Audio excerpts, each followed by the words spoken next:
author doesn't really care about what's popular, and so deliberately sort of goes on his own style.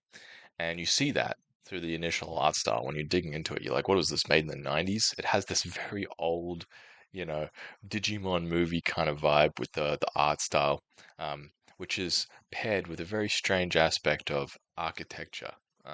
Because this guy was originally an architect and used to draw buildings, which comes in so handy when you talk about the setting, um, which I can jump into a little quickly. Uh, these are the two main characters, Killy, and I don't even remember her name, but Killy's the main guy, or Kiri if you're Japanese. He's this guy who essentially, we don't know a lot about him. We know he's really old. We know he's not really human. Um, he's some sort of android or symbiote, and he's ancient. And what's essentially happened is this is sometime in the very, very distant future where humanity has constructed this megacity that not only encapsulates Earth, but also what appears to be the entire solar system. Now, there are other books or, mangas that sort of give context to this and help explain it. But I think it's really way better to start on this one because it adds to that sense of mystery and mystique that you don't actually know where they are and what they're doing in a lot of ways, and you're piecing it together through these very little given context clues.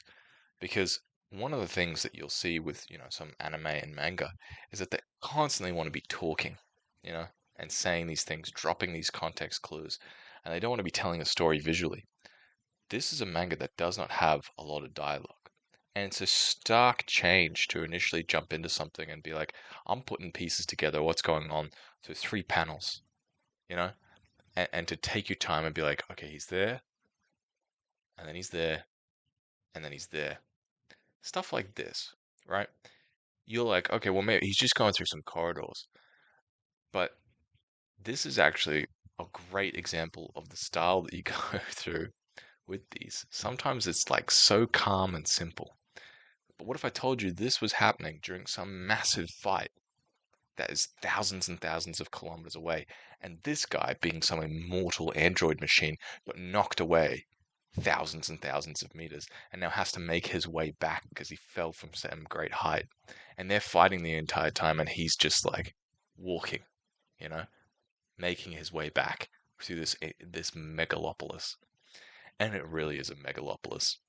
It's gigantic, and it's constantly filled with cities that are populated with different kinds of creatures, which I think is a great segue into one of the best things about this book that I fell in love with. Now, the art style is certainly interesting. There's a lot of focus on that classic 90s humanity style, but the focus here is the architecture. The focus here is the world, and it's very Geiger inspired. It's very Star Wars sci-fi inspired, Asimov, just concepts brought to life that you never would have expected. Um, and that's fantastic. But the themes behind it sort of give rise to a question. In this world that is so complicated and so huge and so complex, what matters? That's the question. And it's really strange because, this world that they explore a lot of the time is quiet. There's nothing going on. Um, but then when something happens to humans or other things, it's quite violent. Here's a picture I've done on the scale, or I have done. I've stolen. So you can try and piece these together through different shots. These might be like, you know, a series of panels in a row that you can't really comprehend as you're going through it. But that guy's standing there, and we go to that panel. Um, and then we go to that panel. That's that section there, which is that section there. And you can see that coming up, which is actually that. And the human is that size compared to the train.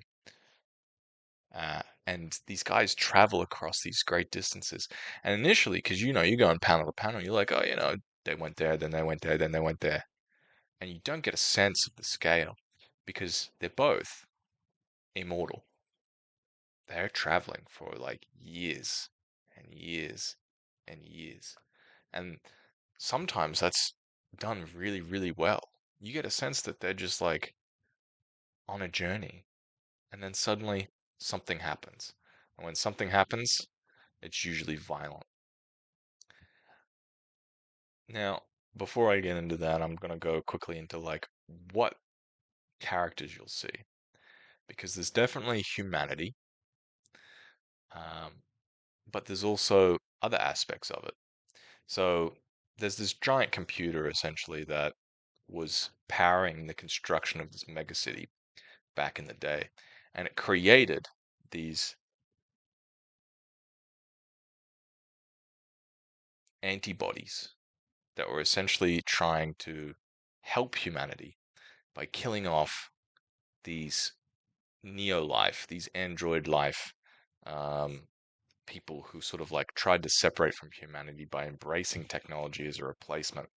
Um, and they create these three factions as these androids, these antibodies, and these remaining humans. And the theme about them that raises another important question over time. Oh, and sorry, builders. The theme about them that raises over time is what is life? Because they start, and what is purpose? They start with these very simple purposes. You know, these builders are essentially given purpose of you to continue to build the city, and you repair the city and all that.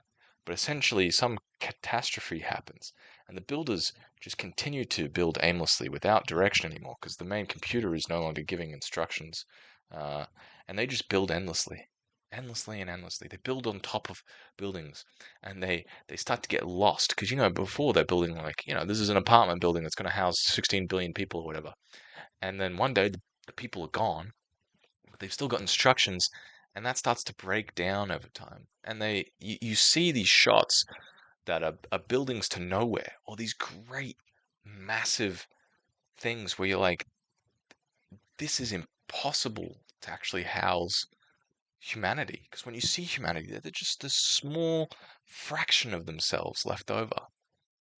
And eventually, these builders, way towards the end, start to develop a bit of personality. But if you're careful, you can actually notice that this happens everywhere. See, there you go. There's Killy down there fooling.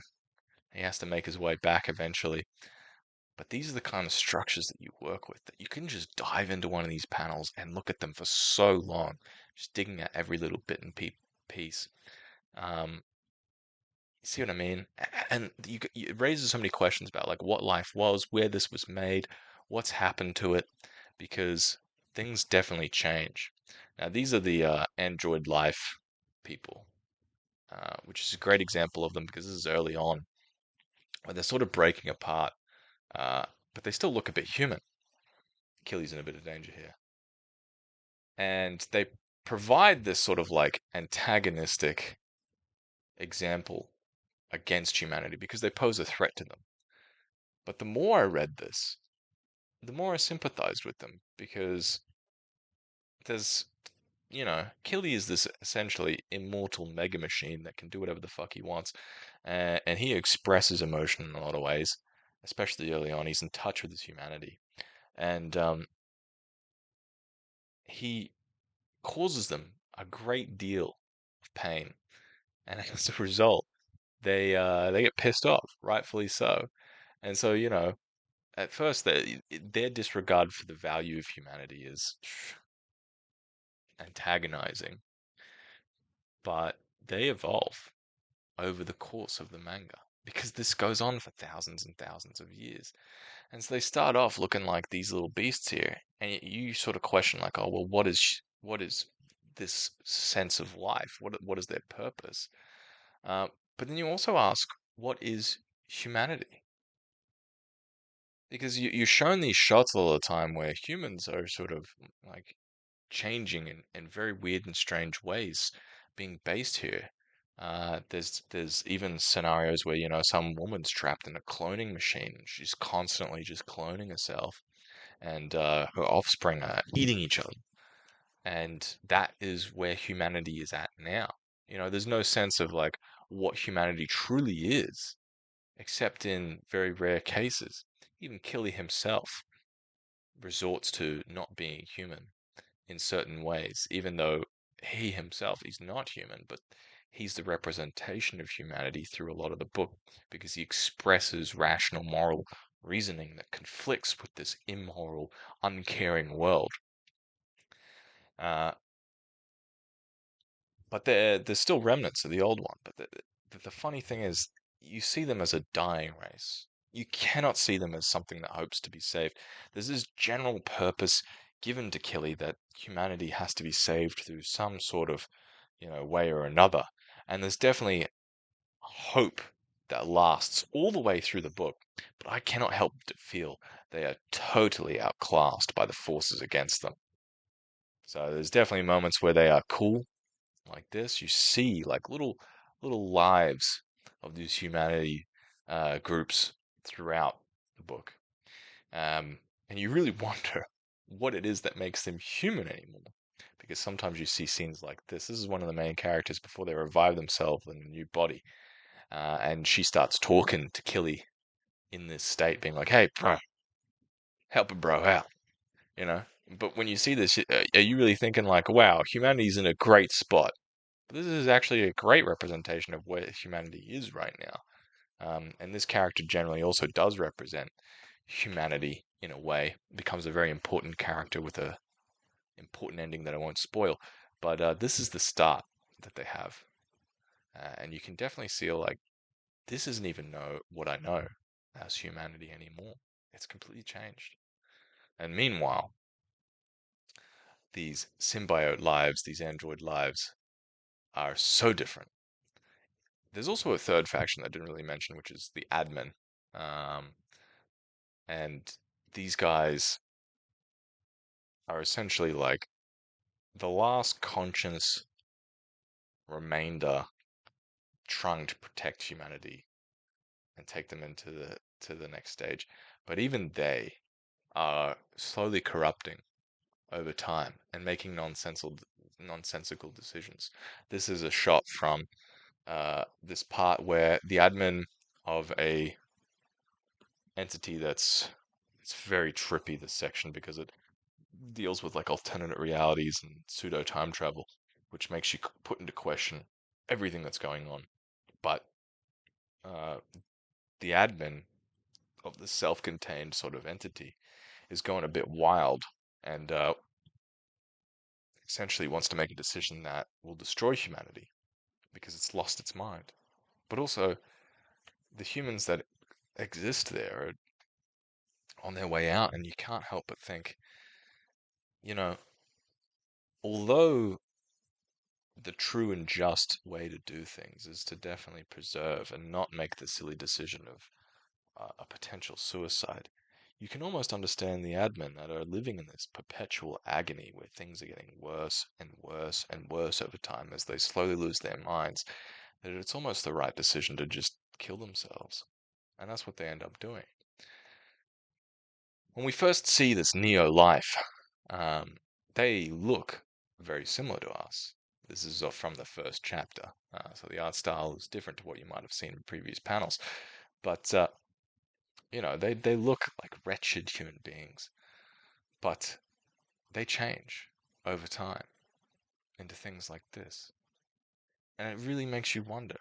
Over thousands and thousands of years, they go from a pale reflection of us, certainly struggling to try and, you know, assert themselves as the dominant power, use humans to their advantage, to creating a whole separate structure, existence, and form of life that we don't really or cannot really understand and recognize.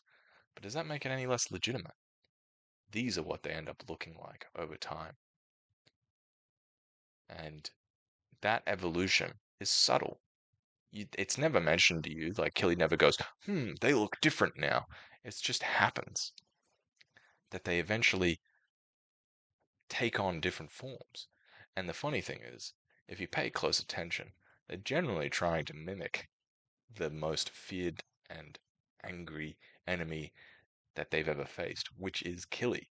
Um, they become more powerful as well. And the thought strikes me that maybe it's just the case that humanity's time is over and technology that they spawned, this android life, is the new form of dominant life. And that's just a fact that we have to accept. This is one of those cases where they still looked a little bit like us, even between admin, which is this guy down below here, or a semblance of admin, and this neo life, there's complications.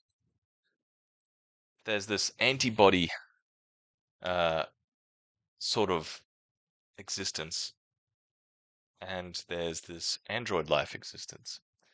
And the lines become muddied and crossed between what is what a lot of the time, from well, my experience. But that kind of added to it, where it's sort of like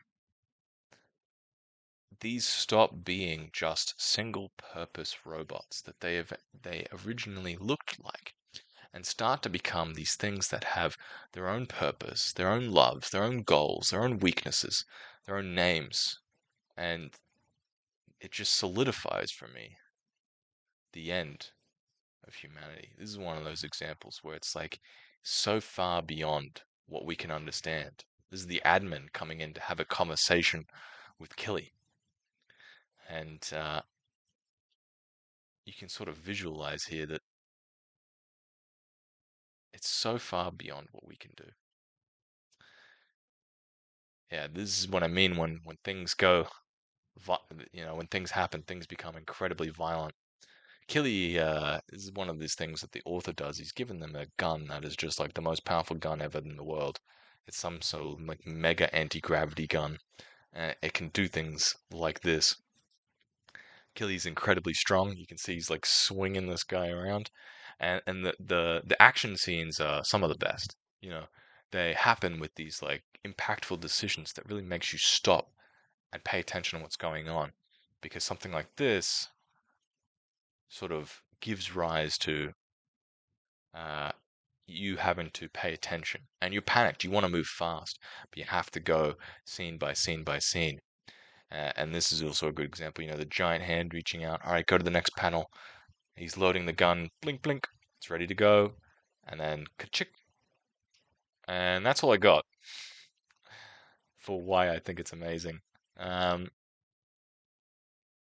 yeah, I really recommend it. It's just a really trippy, fantastic experience that raises a lot of questions, makes you think, and ultimately the main narrative, which I haven't really described, is fantastic. It's complicated, makes you really wonder um, in terms of what's going on inside the story, not just the greater world.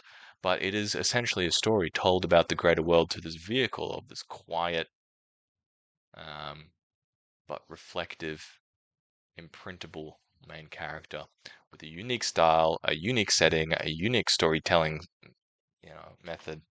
It's everything that the current manga industry isn't, uh, and it's for the better. So yeah, I recommend.